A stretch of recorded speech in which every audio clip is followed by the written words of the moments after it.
So your recommendation for women that want a body composition shift or to change their body composition is focus on heavy lifts for lower reps, correct? Yes. And you talk a lot about the sit training, and I've never actually heard it called sit. I've always heard HIIT. Can you explain sit training? Yeah. So HIIT has gotten a lot of press, right? But when we typically think of HIIT, we think of like, unfortunately, those like F45 or Orange Theory type classes where people go in and they're working out for 45 or so minutes and they get a sweat on and they feel like they worked hard, but they haven't. They haven't gone hard enough to be hard, and it hasn't been easy enough to be easy. It's kind of that moderate intensity. So we want to take a subcategory of HIIT out, and it's sprint interval training, or SIT. And there has been a plethora of research has come out in both the clinically not so healthy population as well as the athletic population, where we're looking at sprint interval training to induce metabolic and cardiovascular changes. One of the things that happens when women get to the late perimenopause, early postmenopause, is they don't adapt from an endurance standpoint. They just get slower and they don't get an increase in their blood volume. They don't get an increase in their mitochondria. And that's because women, by the nature of being XX, already have all those adaptations. So in order to stimulate greater adaptations, we need a higher stress. So sprint interval training is 20 seconds to max 30 seconds, as hard as you can go, with variable recovery in between. So it's not Tabata, because most people do Tabata with body weight, and that's not heavy enough and it's not hard enough. So we're talking about on a treadmill, on an assault bike, on an erg, a rowing erg, or stairs, and you're going as hard and as fast as you can for up to 30 seconds. And then you have minimum a minute 30 off. Again, it's to regroup central nervous system, regroup the muscles to be able to hit the next interval as hard as you can go.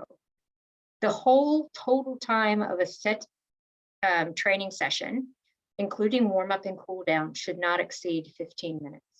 Mm-hmm. And this is another thing where people can't get their head around it. It's like, but it's only 15 minutes.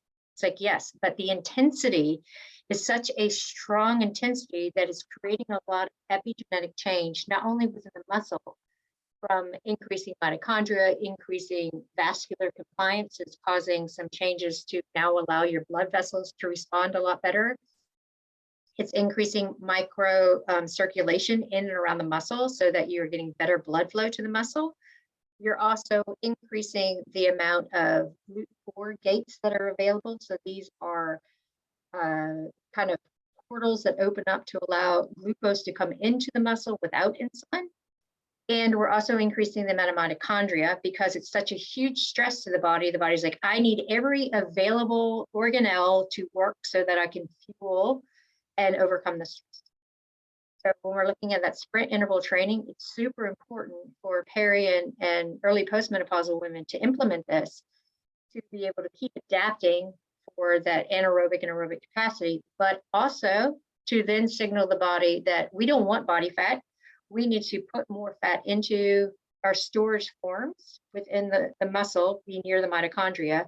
And we also need to be able to pull more carbohydrate in and store carbohydrate so that we can overcome the stress again. If we're doing our media type HIIT, that 45 or 60-minute class, we don't get any of those changes.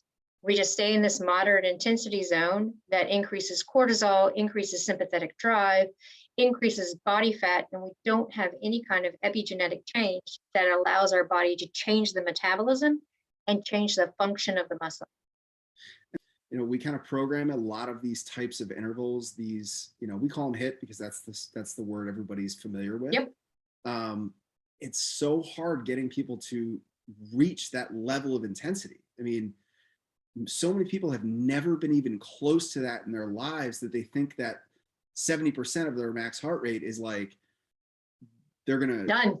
They're completely at the max. So, you know, would you recommend a heart rate range or a heart rate monitor to, you know, shoot for that, you know, really high intensity so they can actually have a, some feedback on that? I'm not a fan of heart rate monitoring, especially for women who are in this kind of postmenopause state, because we have so many autonomic nervous system changes. So our heart rate variability goes down. So even if we are progressing and getting recovered, it doesn't represent, because our respiratory rate is going up, our resting heart rate is going up, and it is very variable from day to day, depending on what estrogen and progesterone are doing. So Now, one of the favorite workouts that I like, especially if you're in a gym and you have a small class and you have people that are competitive against each other, is we do buy-ins and sprints. So like one of my favorite is we do 6 rounds of 2 minutes, but the first minute, your buy-in is 10 really good form deadlifts at 65 or 70%. So pretty heavy for trying to go fast, 10 touch and go. Then you hop on an assault bike or a rowing erg, and you're trying to accumulate as many calories as you can for the rest of that minute. And then you have a full minute off and you do it again. But every time you're doing the sprint, you're trying to get more calories or more meters than you had the first time. So not only are you competitive within yourself, but you're also competitive within the class. And this is the driving factor for people to go balls to the wall because of that competitiveness. And then they're like, oh my gosh, I never knew I could go that hard. And then they're like completely gasping in that 1 minute off.